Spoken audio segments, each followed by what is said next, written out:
Last week, we reached an agreement that will make historic cuts to defense and domestic spending. But there's not much further we can cut in either of those categories. What we need to do now is combine those spending cuts with two additional steps. Tax reform that will ask those who can afford it to pay their fair share, and modest adjustments to health care programs like Medicare.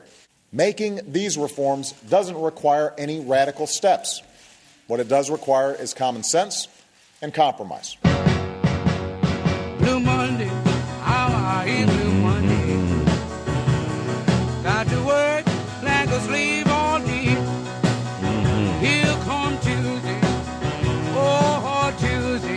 Well, you know what happened today. The market took another bath, down over 600 points. Monstrous drop.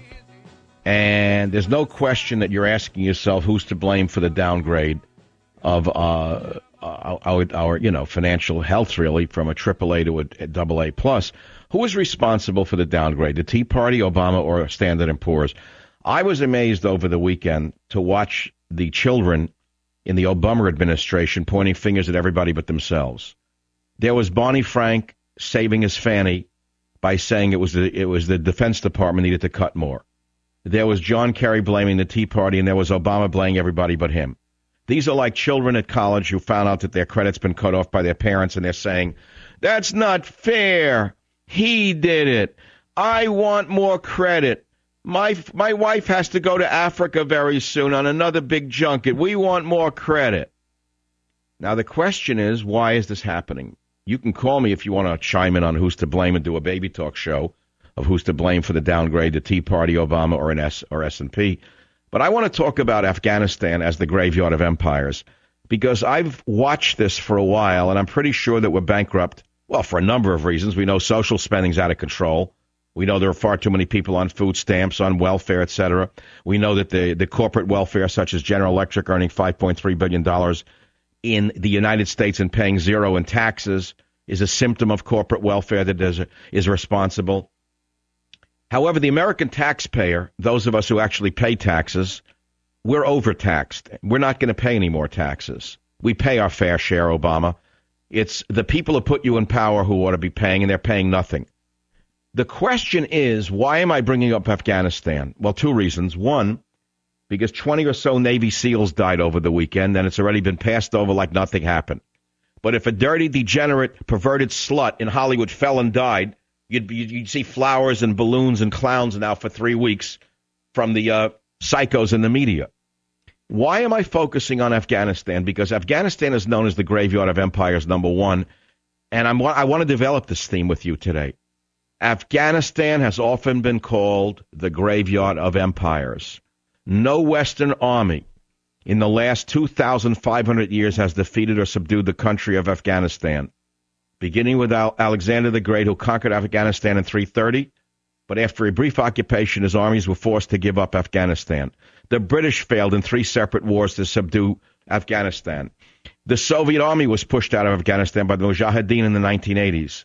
And now America is fighting an army of terrorist madmen who will have no qualms about fighting us for the next 100 years. No qualms about shooting at our troops from behind every mosque, behind every rock, and every cave in that country.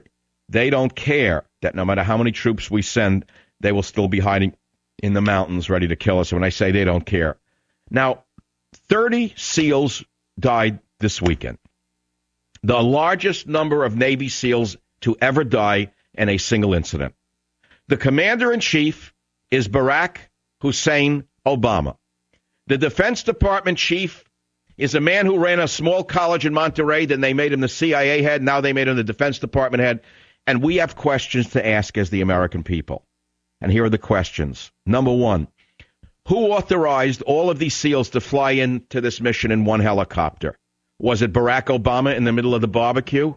Did Leon come up to him over a hot dog and say, hey, listen, we're going into Afghanistan. Can we use 3 helicopters? No. We got to save money. Cut it down to 1. Put them all in 1. Save on gas. Is that a scenario? Question number 2. I read that it was an Army helicopter pilot flying the SEALs. Very unusual. Very atypical so far as I know. Why was there not a SEAL pilot on that helicopter? You and I both know the SEALs are the best of the best, which is not to denigrate Army nor Army Rangers. But the SEALs are a couple of rungs better than everybody. Usually SEALs are flown in by a SEAL team pilot. In this case, there was an Army pilot. Why was there an Army pilot? As I asked on michaelsavage.com on the weekend, did somebody in the Defense Department tip off the Taliban that it was SEAL Team 6 in that helicopter? Not exactly the same men who killed Osama bin Laden, but their brothers in arms. Who tipped off the Taliban? The Taliban are boasting that they have infiltrated the Afghan military. If they've infiltrated the Afghan military, it means they've infiltrated the U.S. Defense Department, which means that someone's head ought to roll, and it shouldn't be mine for asking the question. I want to know why the American people are not marching in the street demanding that either Panetta be fired or Obama quit. You have the largest death of the most elite Navy SEALs force in history under the commander-in-chief who was at a barbecue while it happened. And I'm the only one asking the question. 1, why were they all in one helicopter? 2, why was there an Army pilot instead of a SEAL pilot? I'm the only one asking the question. Was it Panetta who did this? Who was flying the helicopter? And why was the pilot from the Army as opposed to the Navy SEALs? Heads must also roll as a result of what's happened for the last 10 years. We have spent almost $500 billion on the war in Afghanistan alone. That's what we know we've spent. I believe it's much higher. And while it's true that we killed Osama bin Laden and that we buried him at sea, he may yet bury us in red ink. You can mark those words down. Although Obama buried Osama bin Laden at sea, Osama bin Laden may yet bury us in red ink. And look at the rest of the world. Look what this incompetent group of utopian college students called the Obama administration has done. Are you ready for the list? The currency has been devalued by about 20%. The Arab Crescent is on fire. England is on fire. America is melting down. And who is to blame? The Tea Party or Standard & Poor's? Is the U.S. dollar the next financial shoe to drop? I'm going to talk about that because our worst nightmare is that the old term, not worth a continental dollar, may yet come to haunt us here in America in our lifetime. What do I mean by not worth a continental dollar?